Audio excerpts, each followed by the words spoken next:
Okay, Shri Gurubhyo Namaha. This is going to be the shloka number 33. Okay. Sadrusham cheshtate swasyaha prakritirjnanavanapi prakritim yanti bhutani nigraha kim karishyati. All living beings, are because of the nature. Okay, all, which means, in the sense, they do actions based on their nature. If a jnani, or the man of wisdom, also does work based on his nature, what would injecting pressure would do? There is no forcefully he cannot accomplish anything more. So the jnani is to be aware of what the nature is in for. That is, because he must be aware of what the gunas impact on the work is. All right, so no force can do anything if even the wisdom, man of wisdom, is also acting according to his nature. Okay, इंद्रियस्येन्द्रियर्ते रागद्वेषौ व्यवस्थितौ तयोर्न वशमागच्छतौ ह्यस्य परिपन्तिनौ. It's that.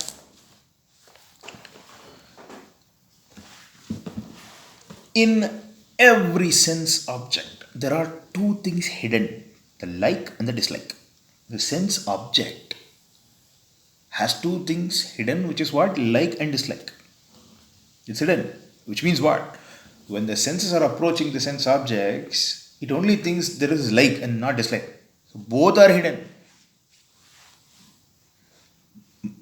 A person should not get himself caught by these two. The biggest enemy for the progress of this person is these two. This is why he should not get caught.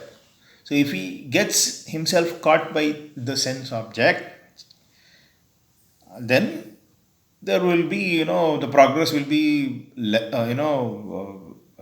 the progress will be downed. Okay, so there won't be any progress because the sense objects, the like and the dislike hidden in the sense objects are the biggest enemies. So you should not get caught.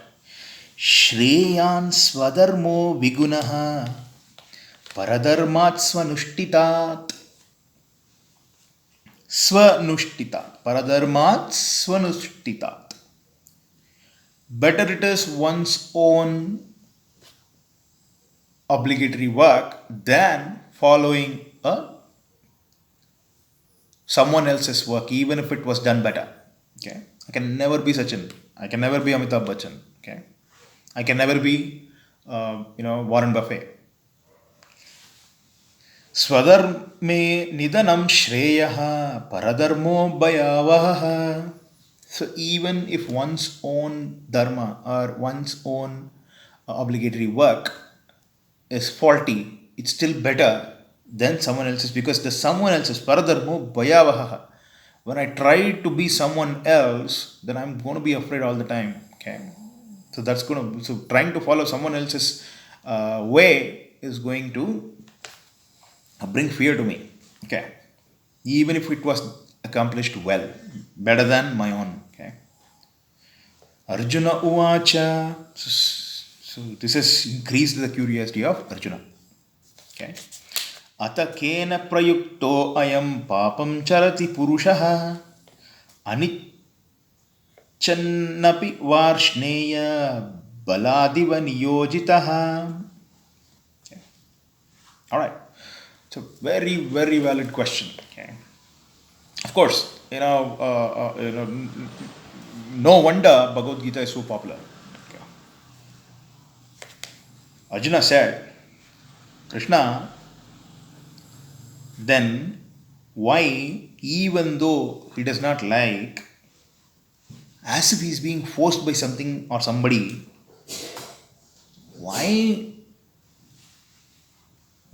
men are doing, acts of sin?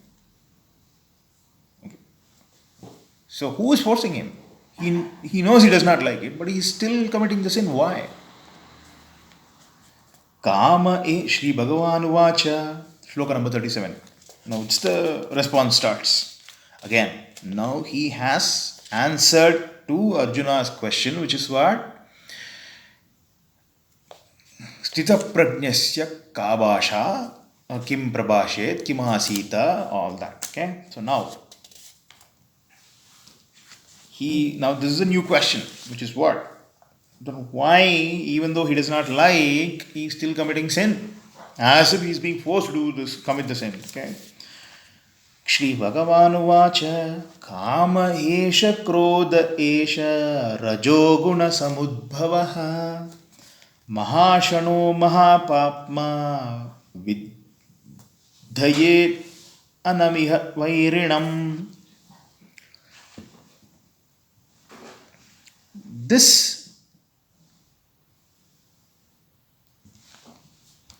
kopam is nothing but the same kamam is kopam. Another form of kopam is kamam. Another form of anger is desire, born out of one of the trigunas, which is rajoguna. And it's a voracious eater. What does it eat? What does the sense eat? Sense objects. What do they do? It's all with the mind. So, the time and the space occupied by your mind, or time and space allotted for your mind, is being taken away by this kopam. What is kopam? It is kamam, the other form of kamam, born out of rajogunam. What's that? We know what is anger, and from where anger is born. We know anger is what is the other form of anger? Other form of anger is desire, and where is the desire born from? Rajogunam. Okay, and he is a voracious eater of what? Anger is never satisfied. It's like a fire. The more you give something, take something near to it, it keeps on. It will burn everything in its path. Okay. Of course, now again, subjecting the fire extinguisher. This is just for the example. So it keeps on. It's like it can take. Anger does not have the thought, which is what? I'm done. I don't need anything more. So I can get angry for anything if I want to. The mind, the anger, the feeling of anger is a voracious eater. There is nothing called, okay, it's enough. I'm not going to need anything more to get angry about. There is nothing called that feeling for that. Okay. So it's limitless. And he's also a big sinner. Mahashano Mahapapma. Okay. And in this context, think that anger is the biggest enemy. In which context? Why they are committing sin? People are committing sin as if they are supposed to, because anger. Kama esha, krodha esha, rajoguna samudbhavaha. Both of them are born out of rajogunam. Okay. Dhumena briyate vahnir yatadarsho malena cha yatolbena garbhas tatatene damavrutam. Like how flame is hidden in smoke and mirror in dust, and embryo hidden by womb. or the muscle. Same way, because of this desire born out of Rajoguna is hiding the jnanam, wisdom. So wisdom is hidden by what? His wisdom is hidden by desire born out of Rajoguna. Again, when he says desire, fear, and anger are also implied in it. Anger, when the person who gets the desire has the strength, he gets anger. When the person does not have the strength, he is weak, he gets fear. Okay. Okay. Now, which means this desire implies all the three: desire, anger, and fear. Okay. No wonder in the previous adhyayam he said Vita Raga Bhaya Krodha. Dukkeshvanat Vignamanaha Sukesha Vikata Spruha Vita Raga Bhaya Krodha. So all the three you have to quit. Stitadhir Muni Ruchyate. So for somebody to get the Stitadhir Muni stage, he has to quit all the three. Dukkesh, and also he has to become non-stagnant when a dukkha approaches. Dukkeshvanat Vignamanaha Sukeshu Vigata. And you also does not get distracted when something, whatever he likes, comes across his way. Okay. Then, so in what way this wisdom is hidden by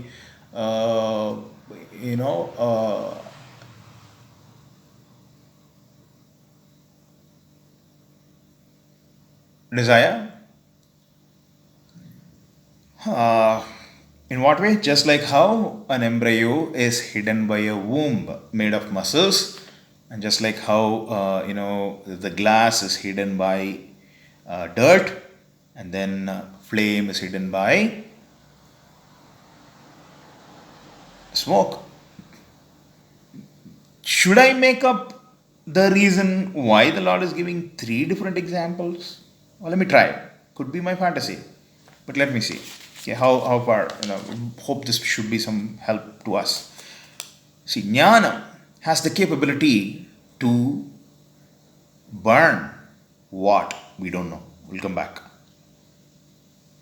Jnanam has the capability to reflect us. To reflect, and we don't know what. So, the first example, to burn. So, the flame is hidden by smoke. Desire is a smoke. The flame is the jnana. Jnanagni. Jnanagni. No wonder we have the word, the perfect suffix in Sanskrit word, Jnanagni. And then a mirror by dirt. So the dirt is a desire, and the reflective mirror is the jnana. And then desire, the seed of desire, the embryo, the seed is covered by the womb. Okay, so anything that you cannot surpass your desire. It's as strong and protective.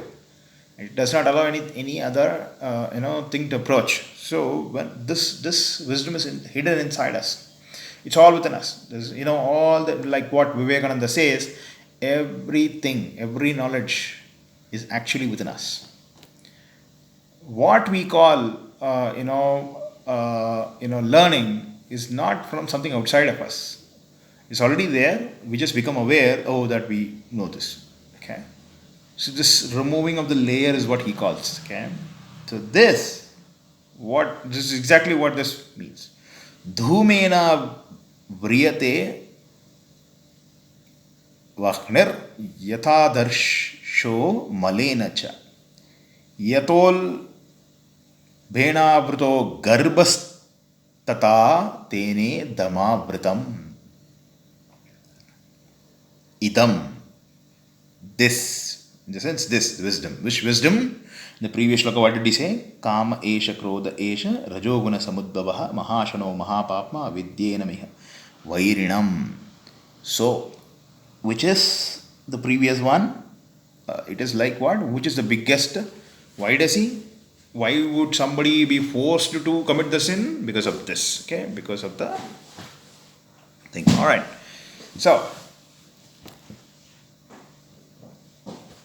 So basically, he says what wisdom is, hidden by the desire. So when you become unattached to the desire, this wisdom inside you becomes prominent. आवृतं ज्ञानमेतेन ज्ञानिनो नित्यवैरिणा कामरूपेण कौन्तेय दुष्पूरेण नलेन च.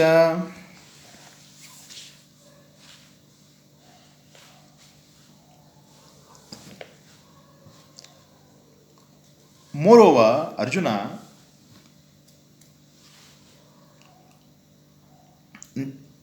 this desire is never satisfied like fire.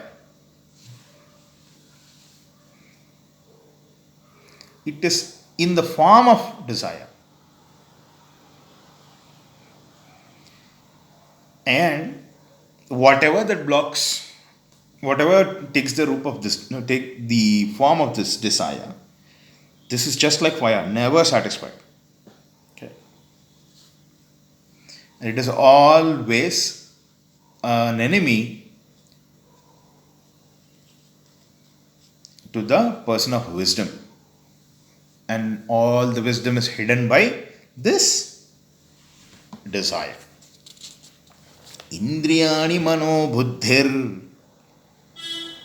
रस्यादिष्टानमुच्यते एतैर्विमोहत्यैष ज्ञानमावृत्य देहिनम्. Indriyas, that is the senses,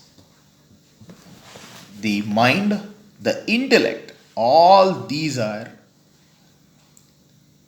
the resting places of desire. The resting place of desire are three. What?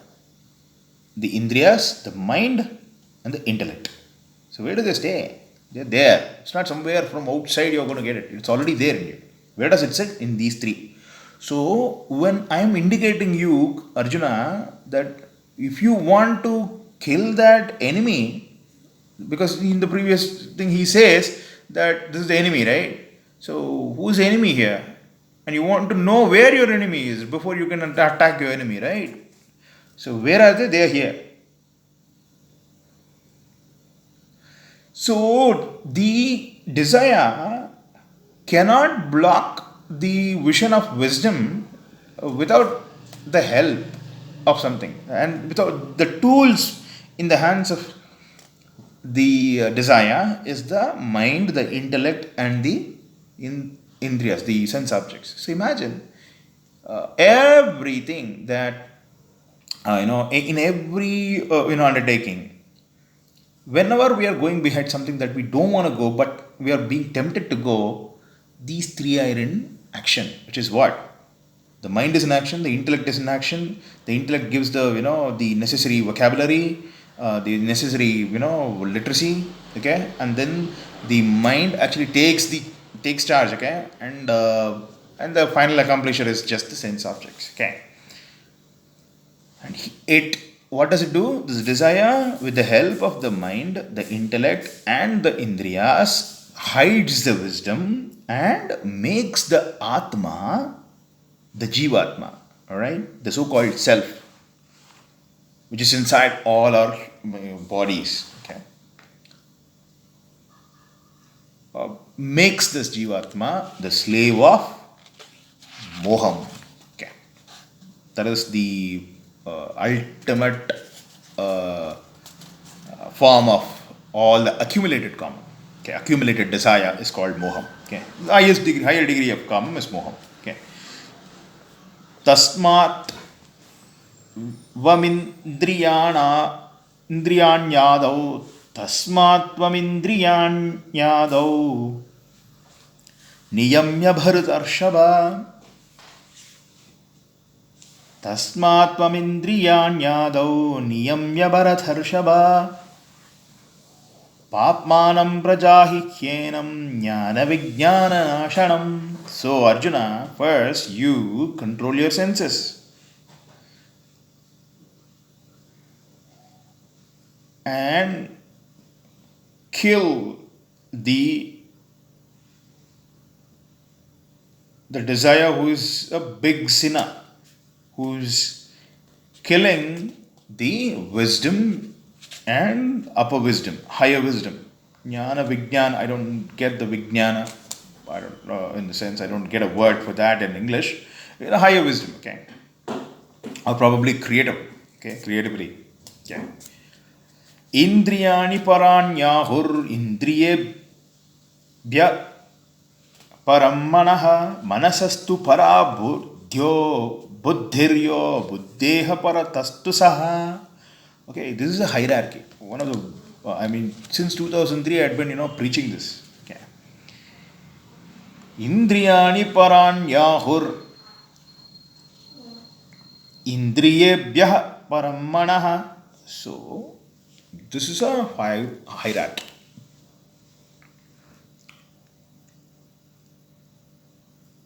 So, indriyas are greater than the human body. He's giving a hierarchy here. What is greater than what? Okay. They are greater and they are very powerful. They're very strong. And they are very, very minute. Okay. In the sense, they are nano in nature. Okay, these indriyas. Okay. Now, what is indriya? In fact, sense object, we all think that it is the eyes or the ears, the nose, just that is only for us to understand easily. But actually, they connect to the brain somewhere. You think the eyes, you take away the eyes, okay? The mind can still visualize. So there is a connecting point. Like what Vivekananda says, push carts roll down on the street. But my attention is elsewhere. I don't hear that sound. Okay. So my ears, even though they're there, they have to connect with the sound. And it has to be communicated to the mind. Otherwise, your ear cannot hear and your eyes cannot see. So there is a connection to the mind. It's the optic nerve, the nerve center. Okay? The optic nerve, the auditory nerve, etc., etc. Okay? Every sense has to connect to the brain. Okay? Now, they're what? Where do they say? Ahuhu. Ahuhu, in the sense, you can say they are very high, they are powerful, and they are very minute as well. So it's not that easy to get hold of them. Okay. So anything that is minute, you can't touch it. Okay. I may be the strongest person in the world, and I may be. It may be easy to handle something that my hands can touch. Or imagine I close my fingers like this, but I can never touch what's in between the gap of these fingers. They are always hollow. Okay, so no wonder why something is minute, something that is minute is greater. Okay, so once you don't have control over something, then you cannot, once you can't even catch something. How can you control it? Okay, but the mind is greater than these indriyas. He says for a reason. I can make up the reason, but let me try. Okay? I don't know how far I'm going to be true in that, but let me see. Okay. The mind tells the eye to see. Okay. Even though eye gives the the information that is tempting the mind, it is actually the mind that is giving the order. So this could be the possible reason. So the mind gives the orders to the senses. That is why it is mind is greater than the senses. So human body, then the senses, and that senses are higher than the human body. Then the the mind is greater than the senses because mind gives orders to the senses. All right. Then what? What does he say? Indriyani paranyahur indriyebhyah param manah manasastu para buddhiryo. So the intellect is greater than what? Or higher than, it's in a higher rank than the mind. Why intellect? Intellect is, if you look at it, it is just a storehouse and it is a method. Okay, it's a method, or like a gun. Okay, And so that is like, what would I say? It is indifferent to the emotions and feelings. Intellect is just how you're conditioned to think in a particular manner. Okay, the method with which one particular things is the intellect. Okay, so in order to get to that manner, the method, we need some what stuff, that is the memory. So the memory can be a feeling, the memory can be an emotion, a memory can be a mere thought, a mere, again, so all these put together on which this intellect works. Again, see, for us, who's in the urban life or the rural life, we don't categorize inside those. We just know I, that's it. Look at the categorization the Lord has made. Mind, then the intellect, and then the sense objects. And you see this, there are three categories which look the same, similar to us. Thoughts, feelings, emotions are something that we have categorized with the help of our languages. But imagine look at what the Lord's categorizations. Very, very. This one shloka alone we can do a PhD on. Indriyani paranyahur, indriyebhyah param manah, manasastu para buddhir yo, buddheha parasastu saha. So whatever is higher, there is something higher than intellect, the fifth one. And what is it? That is that. Saha means that. That here he does not again use the word Atma. What he mentions is as the Saha means Atma, but that is what is implied here. So the five hierarchy is very important. And why? Okay, why is when we apply it, that's when we actually try to understand it through experience. So because I have the next shloka to go, so I'll stop right here and let me go to the next shloka. Okay, this is a very, very useful hierarchy. Okay, evam buddheha param buddhva samstavyatmanam atmana jahi shatrum mahabaho kamarupam durasadam. Okay, so Mahabaho, the person with broad chest. Oh, sorry, broad shoulders. This way, understand Atma is greater than intellect, and he is more minuter than the intellect. He is more powerful. And then using that intellect, control your mind and kill the desire which cannot be defeated. So you can never defeat the desire. You can kill it though. But how can you kill it? Believing Atma is more powerful and knowing Atma is more powerful, using the buddhi control the mind, using the intellect control the mind and kill the desire which cannot be defeated.